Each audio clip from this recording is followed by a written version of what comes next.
যতবার কাজ থেকে ফিরে এই তালাটা খুলি, ভেতরটা মোচড় দিয়ে থাকে, না জানি ঘরের ভিতরে কি হালে আছে, সন্তানদেরকে কি সুস্থ পাবো, জীবিত পাবো, এইগুলাই ভিতরে উঠে পড়ে। যদি বলেন পৃথিবীতে আমার কি আছে, আমি বলবো আমার 2টা সন্তান আছে, যাদের জন্য আমি শখ, রং, বিলাসিতা, জীবন, যৌবন সব নষ্ট করে দিছি, সব ত্যাগ করে দিছি। এই পাশে জানালাটা খুলে আর পাকের ঘরের দরজাটা বন্ধ করে, সব কারেন্টের লাইন সুইচ বন্ধ করে আমি এদেরকে ঘরে রেখে যাই। তারপরেও যখন দরজাটা খুলি তখন চিন্তা করি ভিতরে কি সুস্থ আছে, জীবিত আছে, নাকি কোনো কিছু হয়ে গেছে। আমি কিন্তু তালাটা খোলার আগে আমি আস্তে আস্তে ডাকি, যখন ডাকে সাড়া পাই না তখন আরো বেশি ভয় লাগে।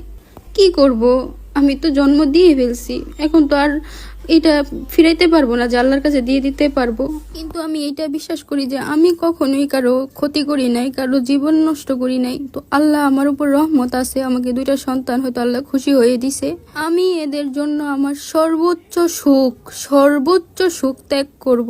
নিজে ভালো পিসটা না খেয়ে মাছ মাংসের আমি আমার সন্তানদেরকে খাওয়াবো। শুধু এইটা না, আমি আমার সব বিলাসিতা ত্যাগ করে আমার সন্তানদের জন্য করব। সবাই আমাকে সাপোর্ট করবেন, ভিডিওটা শেয়ার করবেন। আসসালামু আলাইকুম।